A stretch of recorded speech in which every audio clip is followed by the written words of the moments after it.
Who's to blame? A short Dvar Torah for Parashat Korach. It's time to get some answers. Someone should be held accountable for this outrage. So many dead, mourning families. Where were the people in charge? Why did no one do anything? The writing was on the wall. And other such sentences of outrage.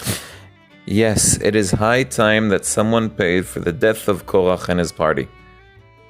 As far as Bnei Yisrael are concerned, it's obvious that the blame lies directly at the feet of Moshe and Aharon. You have killed the people of Hashem.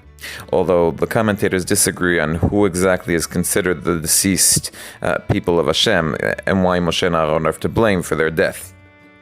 According to Rashbam, Bnei Yisrael admit that those who were swallowed by the earth had no one to blame but themselves. The problem they have is Moshe's choice to use the Ketoret as the test case for Hashem's approval, as he should have known better. Those who fool around with Ketoret don't live to tell about it. That at least should have been learned from the precedent of Nadav and Avihu. Ibn Ezra's accusation is worse.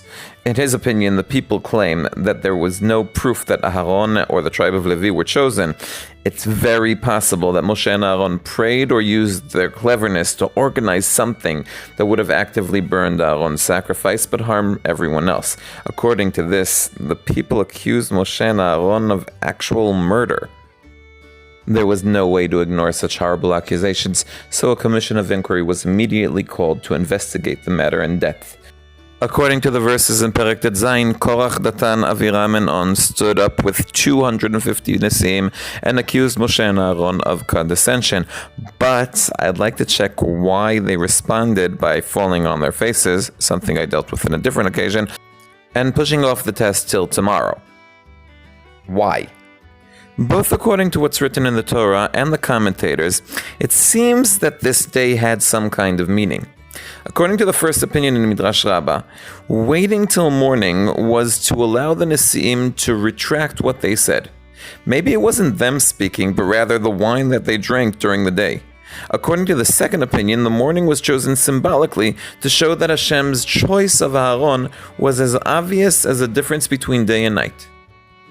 It seems that according to the verses, Moshe uses the time to turn to disputing parties and try to calm them down. He reminds Korach and the Levites that they have roles of status. He points out that their disagreement is not with Aharon but with Hashem, who chose him. He tries to invite Datan and Aviram for a conversation, but they choose to ignore him.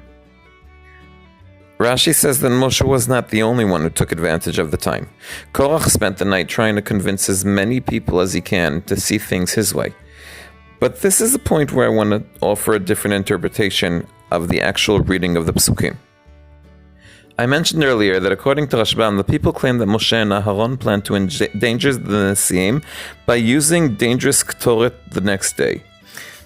The way we read it until now, Moshe's plan worked, to a degree, since they were burned the following day, after Korach's busy night. In my opinion, however, Moshe's plan did not work out, and the key lies in the schedule, timing. How surprising coming from me as the chair of the fictitious inquiry committee on my own behalf. 3 times Moshe emphasizes that the incest must be used only tomorrow. But unlike what Rashi says, I don't see a day pass in the verses before they take their pans and put on Ketoret standing in front of the Mishkan. My conclusion, therefore, is that the Nesim did not follow Moshe's instructions. Understanding that negation is not proof and that the sun can set in the Torah without it telling us, I want to refer to the rest of the story, Psukim Zayin and Kaf Gimel and Perek Yud Zayin, to show that the Torah knows how to mark day transitions in our story, as proven by the words Lamachorat, the next day, in both verses.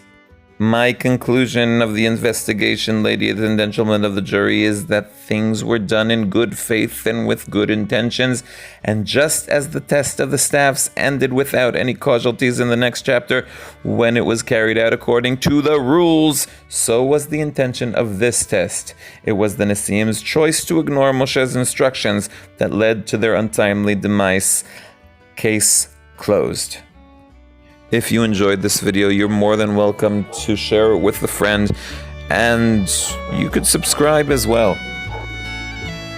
I am Dovi Holtz, one who loves Tanakh.